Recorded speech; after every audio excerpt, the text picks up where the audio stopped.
And your answer, you're going to have the conversation saying, it's nothing has changed as far as compensation. The only thing that has changed is where it's going to be placed. And further explaining that the change came about so that there's clarity on who's paying who and how much they are paying. Does anybody have any questions?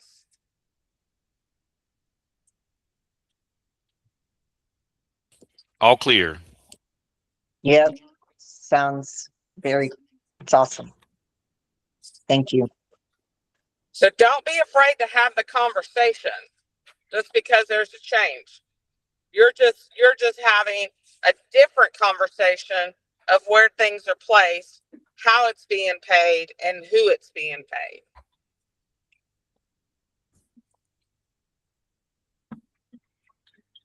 And then on that 1 to 4 page 2, I also challenge you to look at paragraph 12 to totally understand where you like how it's being placed. I had an agent over the weekend, an agent in our brokerage, and an agent that was in my class that was confused. She thought, because as you know, in paragraph 12, now the seller concessions are by themselves, and then the compensation is in a totally different box. Our agent got confused and thought that the other agent had put their compensation twice in paragraph 12, because in that first part, the buyer's agent put 9,500, and then in the compensation, she put 3%.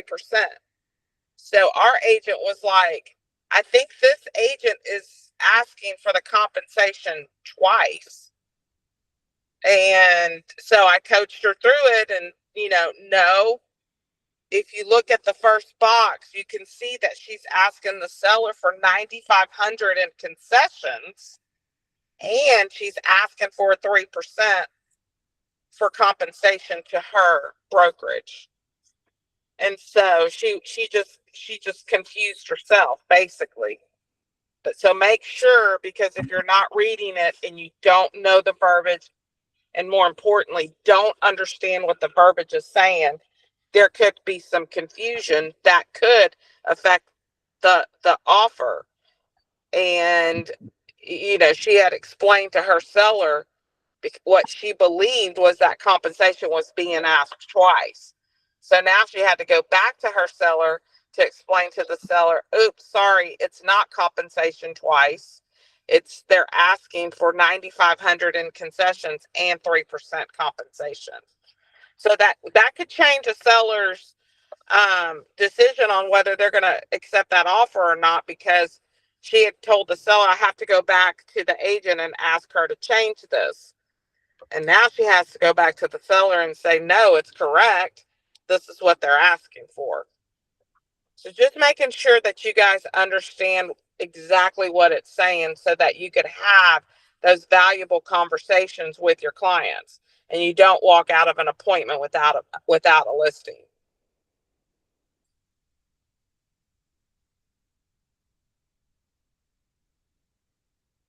Anything else? Man, y'all are extra quiet today. Can y'all hear me? Yeah, Hear you. loud Hear and you. clear. Okay. I'm trying to be student today. I'm teacher Monday. Can I be student, please? Someone teach me. I'm Yes. just worried. Ask me some questions, student. So, Laurie, Yes. on the when we're doing the listing agreement, and we're doing the compensation part. So, does the broker for the listing agreement, does the broker still pay the buyer's agent? No. Okay. The buyer's agent will be paid through the 1 to 4. and it'll come directly from the seller. Okay. In the 1 to 4, it's saying that the seller will pay. And the reason why Track changed this is because, you know, it was clouded in that last change we had.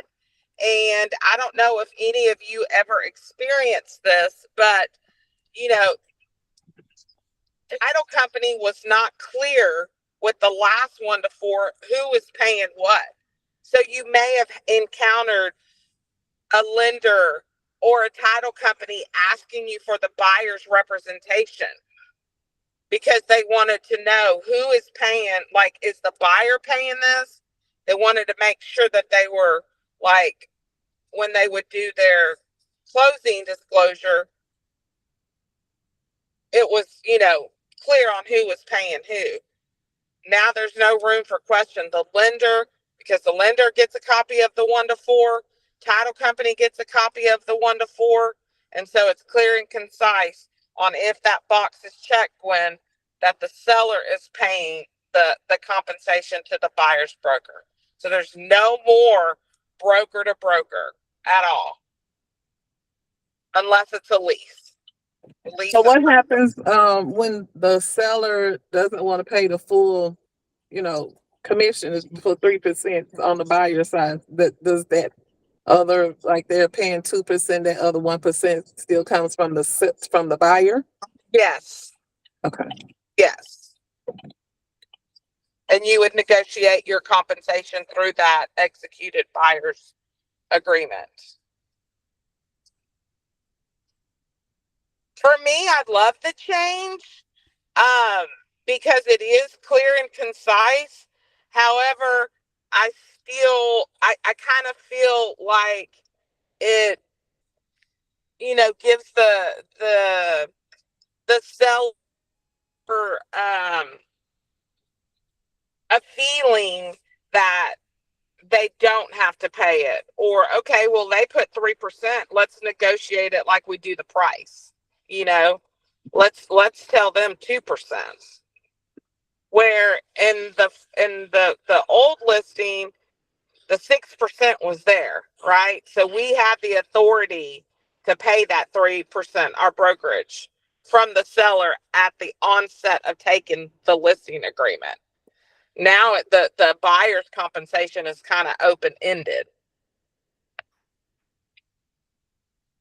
And that's why it's so important that you're still having that 6% compensation conversation with the seller when you take your listing. It's still 6%, Mr. Seller. 3% is right here in this listing agreement, and the other 3% is going to come in the 1 to 4 with the offer.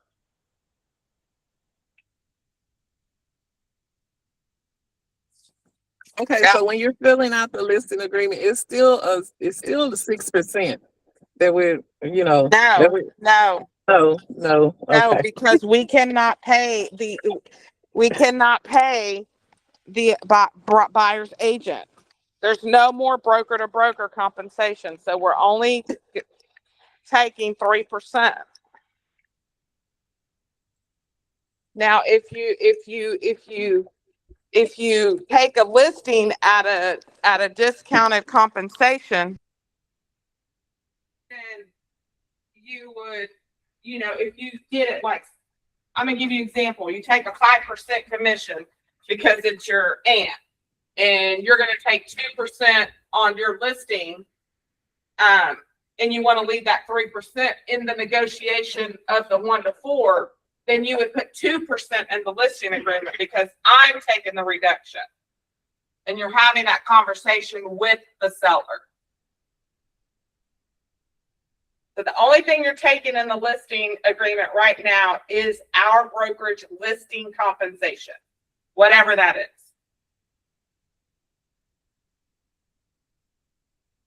Does that make sense, Gwen?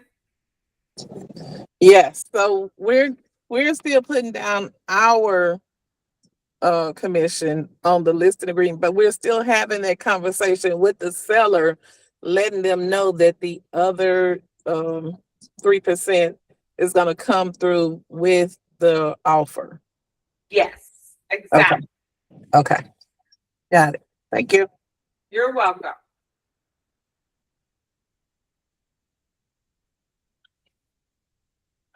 We got 3 minutes. If anybody else has anything, or we can move to huddle.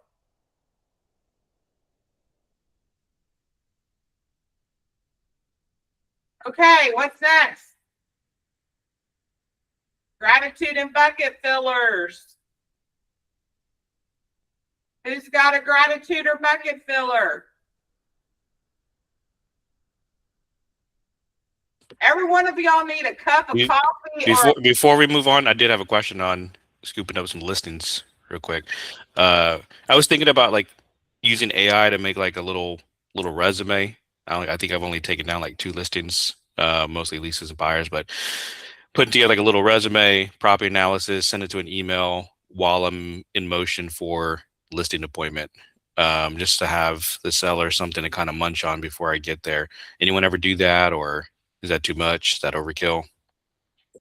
No, you need to have your own listing presentation. Why don't you take what we have already created and make it your own? I know Whitney has her own. Glotty just made a beautiful buyer and seller. So yeah, it's important. Like, have a page in there of Joe the Leasinator and all the amazing things you've done. So he's talking about like he's talking about pre-listing, right? Like sending out something before. Yeah, kind of like, because it's a cold call, right? They don't know me from Adam. So, hey, here's a little resume. Here's who I am, a little headshot. Here's all the transactions I've done. And here's my little email, kind of like, here's where I think price point we're going to probably be at, just something to kind of munch on before we get there. And so it kind of does some heavy lifting to the point I get there. I wouldn't necessarily send pricing. I would just send your resume and everything telling about who you are. So I send an email out with links on reviews and my hard profile and all that stuff before I go. And this is just information so you can do your research and feel comfortable before I get there. Really, honestly, most of the time they don't look at it, but it's never a bad idea to send it. Okay, cool. Yeah, I was thinking like some kind of resume so they know who's about to come in, the door. I mean, everybody should create their resume. Like, we should all drop a resume about who we are, what we do. And it doesn't have to be strictly real estate. It can be where you were before, what your expertise is, It's professional. They're interviewing you. Whitney, I think. what do you do? Say that again. I said, what do you do? Do you do anything similar to what Joe's? So I haven't I have like an appointment confirmation. If I have an appointment coming up and I just got off the phone with them and booked it, my email says like, thank you for your time. It was a pleasure connecting with you. In the meantime, like basically here's my Facebook page, my heart page, if you'd like to learn more about me. And then I have it all like hyperlinked in that email. Yeah, that's cool. Perfect. Thanks, guys. I was going to ask Claudia if I was like the chairman of AEA Cares or something like that, but she said no. Stop, silly. He said, behave, damn it. All right, what else? What are y'all grateful for? Let's go. Think about it. Share it with us. What are y'all grateful for today? Let's rock and roll.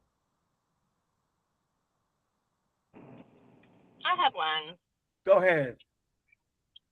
Today is Texas Tuesday, so it is the auction day. We've been able to save a few homes from going to foreclosure today and just working out their options, and just grateful to be able to show people that they do have options, and just continue to educate agents that, hey, there are options and you need to basically help your sellers with those options. So just grateful for the opportunities to be able to help people.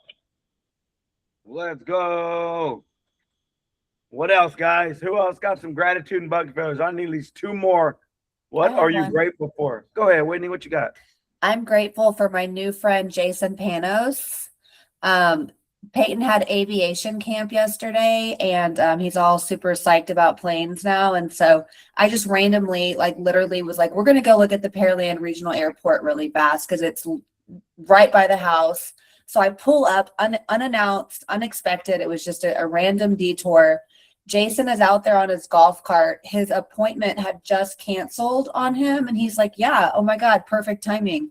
He threw us both in his truck and gave Peyton a tour of the entire airport. And then we sat like near the runway where we could hear his radio. And he was like explaining to Peyton, he's like, you see that guy? Well, that's what he's saying. That's him right now. And he was like explaining what all the codes meant. So it was just like the coolest, like up close and like real, like I just am so grateful to have a connection like him. He's the nicest guy ever. And it was just a cool experience. Like I'm just so grateful. Let's go. Smile was as big as Dallas in that picture you posted. Dallas, really? We're gonna say Dallas? Yes, Dallas. Houston. It's 45 minutes to get everywhere in Houston. That's big, baby. Yeah. So, man, that's freaking awesome. Yeah, guys, if, we got a new listing right by the airport, the Pearland Airport. And yeah, if you've never seen like a small local regional airport, one of my really good friends, Jason Panos, I've known him since second freaking grade. We played Little League Baseball together. He runs the airport, and he's one of the guys I go to lunch with probably like once a month. But he's just a great guy, and man, aviation is a big thing. So you can try to turn him into a pilot, Whitney? Yes, I'm highly influencing him that this would be a great idea. Let's go. Yeah, and just probably don't mention it to Jason, but we play Fortnite together like nerds. Complete nerds. I need one more gratitude and bucket filler. What y'all got? There's a lot of people on. I need to hear one person. Just you got to be grateful for something. Somebody ready? Go. Grateful for. Go ahead, Claudia. Go ahead. Go, Claudia, and then we'll go, Joe. I'm grateful for you, Ozzy. So yesterday at delivering the lunches, we kind of sat around for a minute, which typically that happens, and then you get a little group of people come in and so forth. Ozzy was like, we gotta get rid of these lunches. Like, you know how he is, hype and ready. Let's do this. He put on his fluorescent jacket, grabbed his flags from the car, went to the middle of the street, waving his flag, stopping every car coming from the left, coming from the right. And he got Tiffany and her nephew involved in that. And I'm sitting back here waving, videotaping, like, yeah, we're here. And he's out there just talking to them. And thank God we did get some new families that came in and some couples and everything that came in from the street. But I am so grateful for you that you just didn't just sit there. You were like, oh no. And I know you can't because you're so hyper. But anyways, it was such a great thing. And I love what you do. And thanks so much for just being available and doing those things. Thanks. Let's go. Man, I had fun, man. I'm going to tell you right now, and I think this should be my job sometimes. If you have a charity and you want somebody to wave a sign in the street or something like that, like, man, I'm your dude. I will dance and yell until my voice is gone. All I can think is if we're going to be here for something, we're going to make an impact. If we got 50 sandwiches, we are giving away 50 damn sandwiches today. And that's all I can think is we need to get rid of every single one of these sandwiches by one.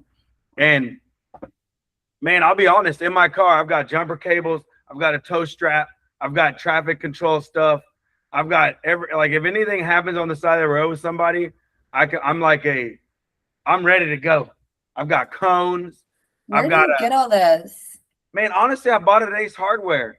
I bought it. You want me to tell you why I bought it? I got pissed off at the high school drop-off at Pearland because parents don't know how to fucking drive and they don't know how to work through traffic.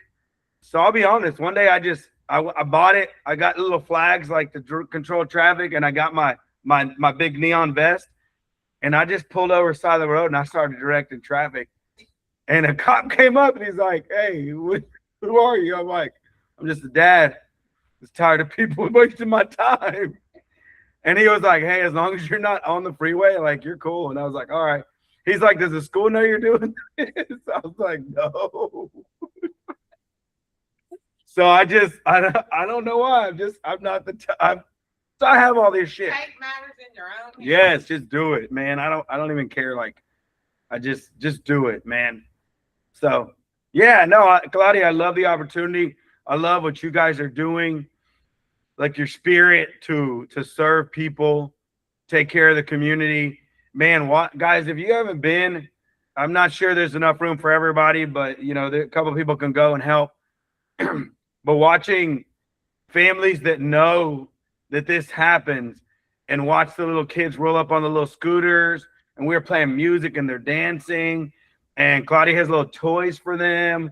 And then, you know, we give them milk and they're so excited and just, man, it's an awesome thing to just help people. And yeah, we are feeding them and that's super valuable.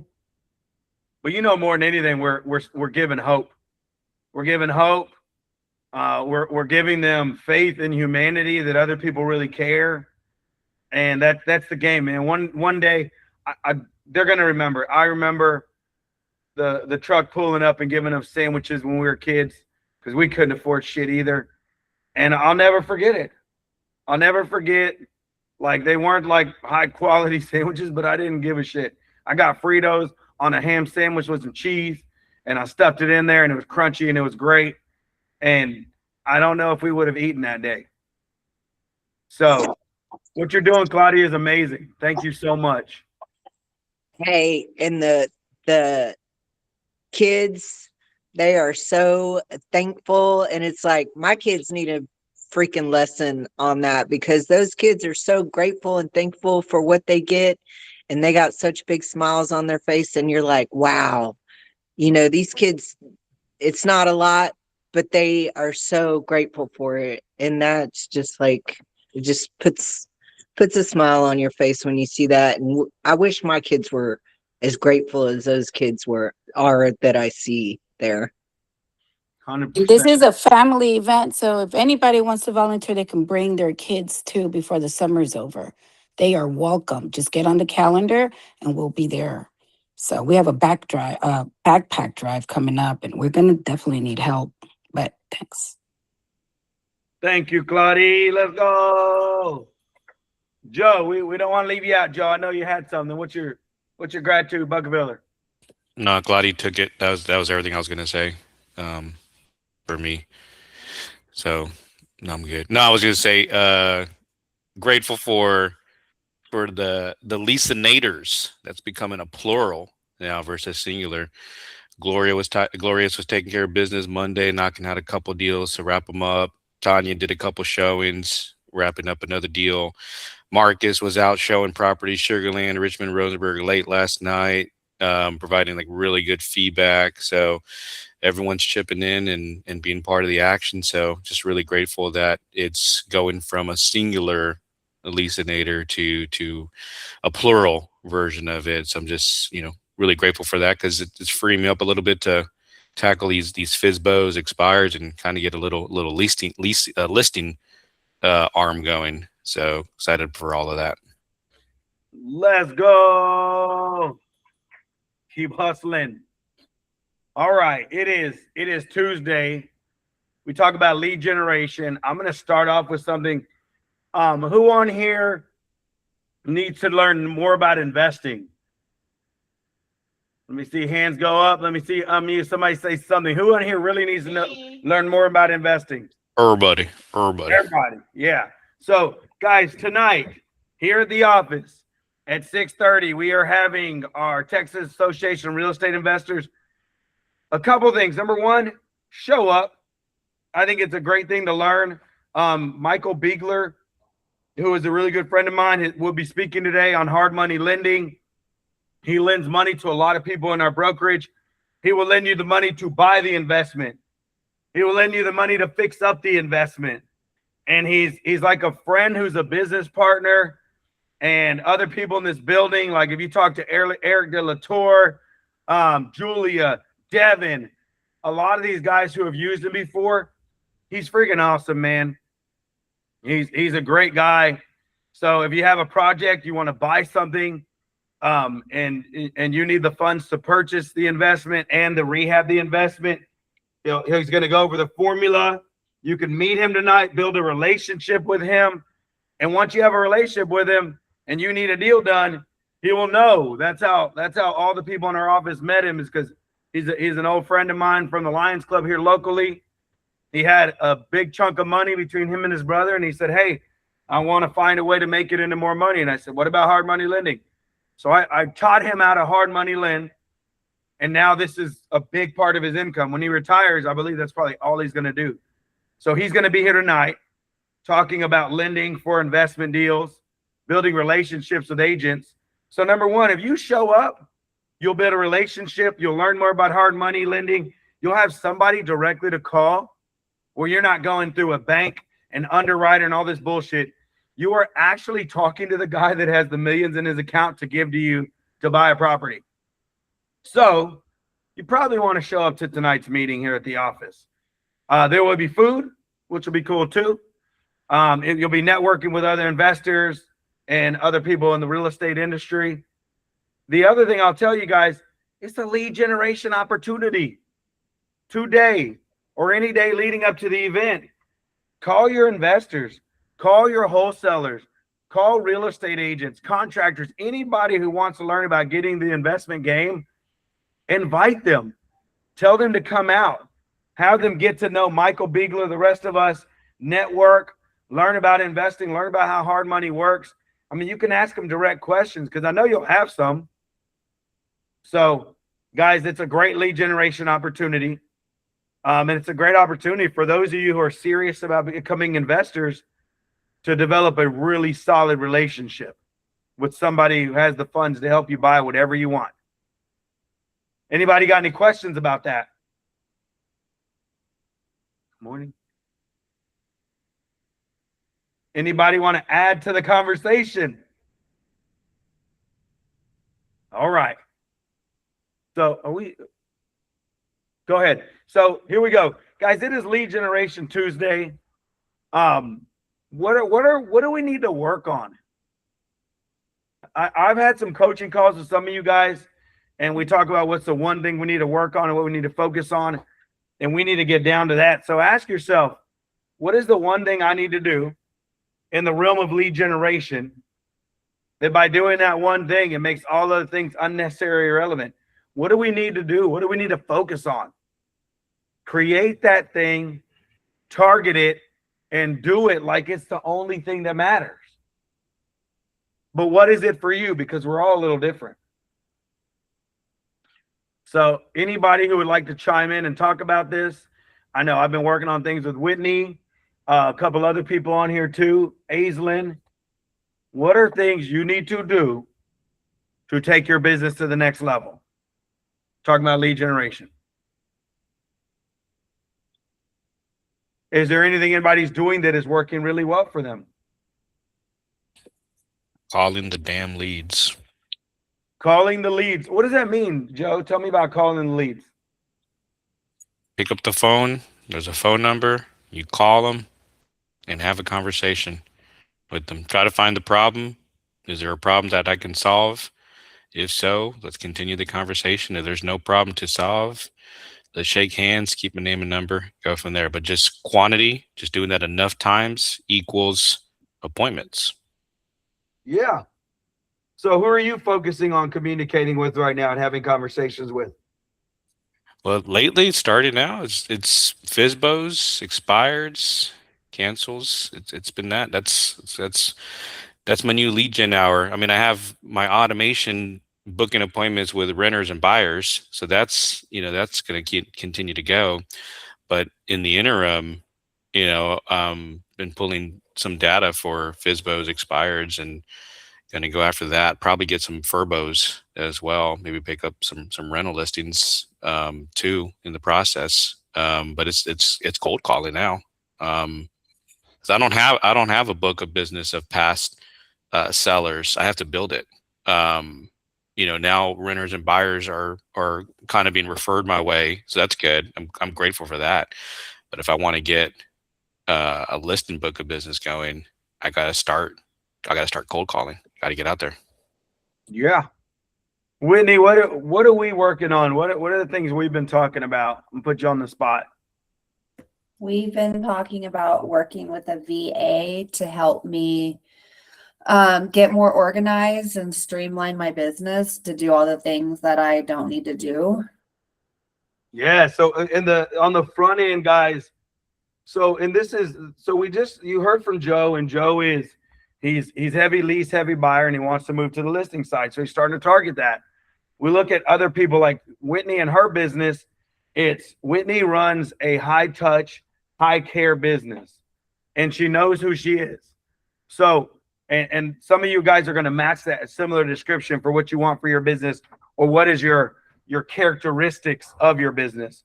So if we know we're a high touch, high relationship type business, where we get our money from or where we grow our business is really strong relationships, and it's face to face. It's not so much FSBO, expired, all those different things, but it's face to face local relationships in your community, family, friends, things like that.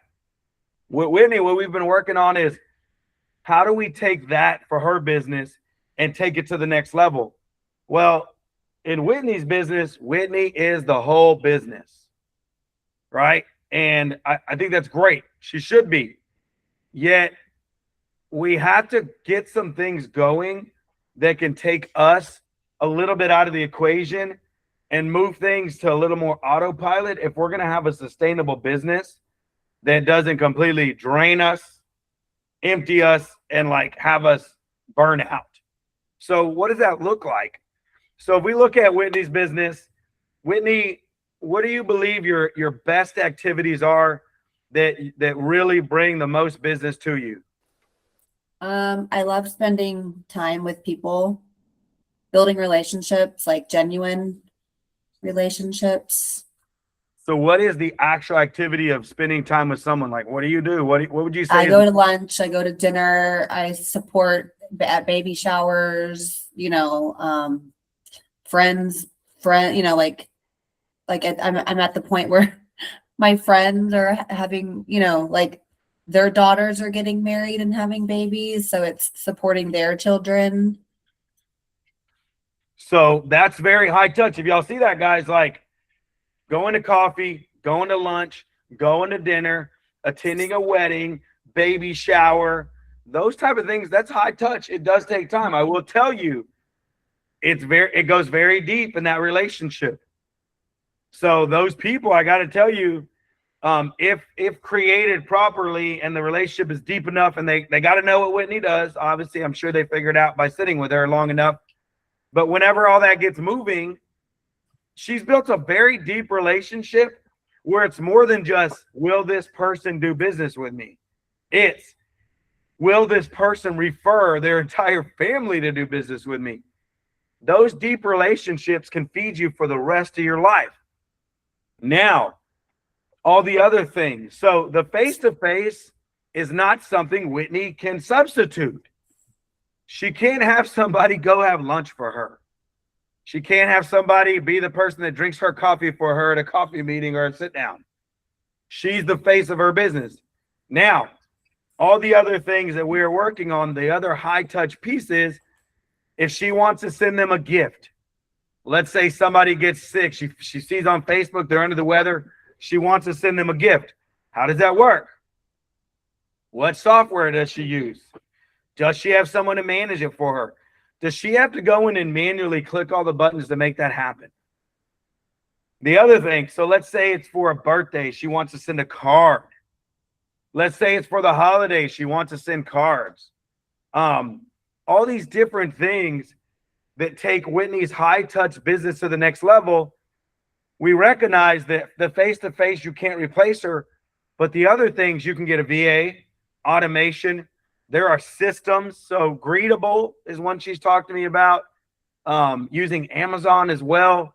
I think she's got several other softwares that she uses, but by setting up and getting a VA to go in, help her collect all her data from all her people, organizing them in her database according to who she wants to have the most high touch with, and going down her list of SOI, and then creating a system which we're calling this a client care system, to where she's just showing them a ton of care and love over and over and over again.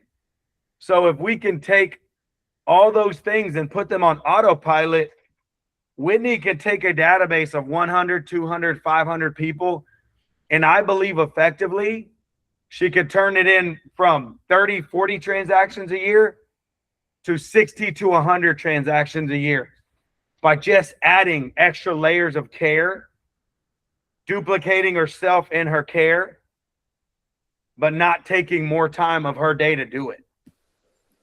And learning to let go. Oh, yeah. Let's go and ring. I'm going to ring the bell on that.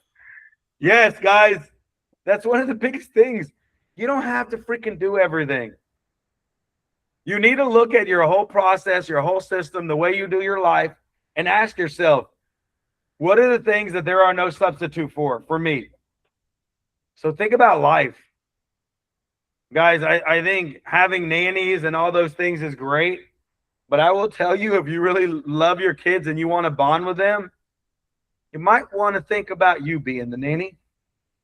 You might want to think about you being the one that's in front of your children more than anybody else. Might be important. Maybe you should be the one handing down those life lessons. So those are things, no, you can't find a substitute for that. But there are other things in your house. Maybe you have a housekeeper that comes in once a week or once a month to help you tidy up.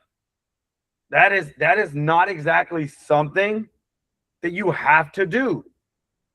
Let's say it's landscaping and mowing your lawn. That is not something you have to do. We are, if you really look at life, relationships are the core. Relationships are the zest and the spice. Relationships are what makes the world go round. So you can do things that make sure you're the center of the relationship. And there are a lot of other things where you can still show care and remove yourself. You have to learn to let go of certain things. You have to learn what is absolutely going to bring me the most value.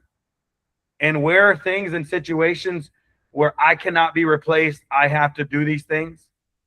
And where are things where you can absolutely say, somebody else should be doing this shit for me, or a system or a tool, VA, AI, whatever. And that's what we're building out. And my goal is to help Whitney be the prototype to build out the most amazing high-touch connection relationship building system, and then taking and duplicating that for as many agents as possible that really want to take their SOI game to the next level.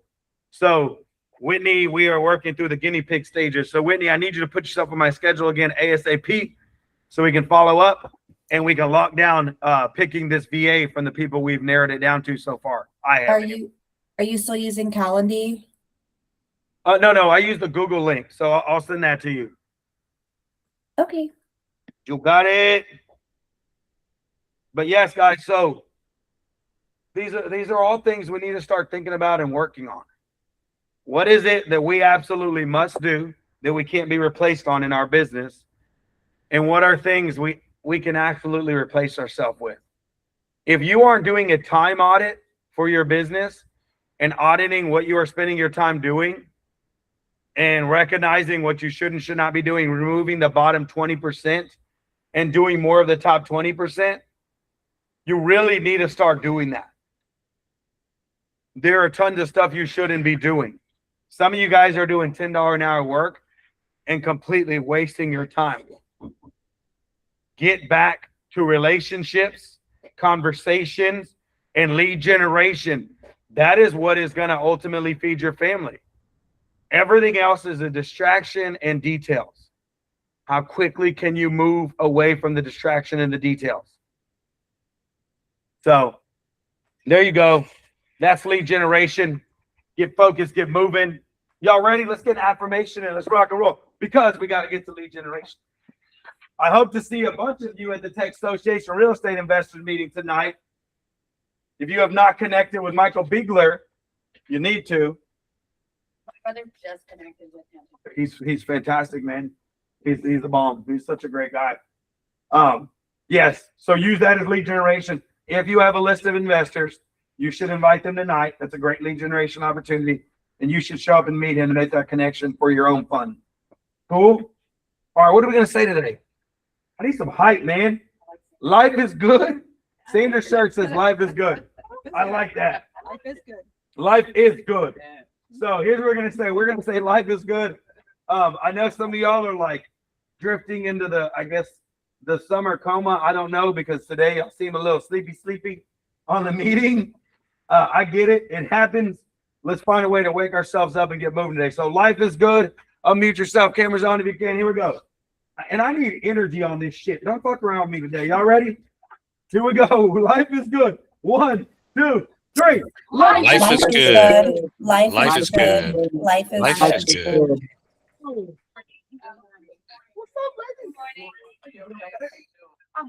You good? Thank you. How are you doing? I love Stop smelling fresh, baby. Good morning. Of course, love your shirt. Thank you. Let's Good morning. What's up? What's up? We have a template for Sunday out here, Western. Yes, it's in FUB. And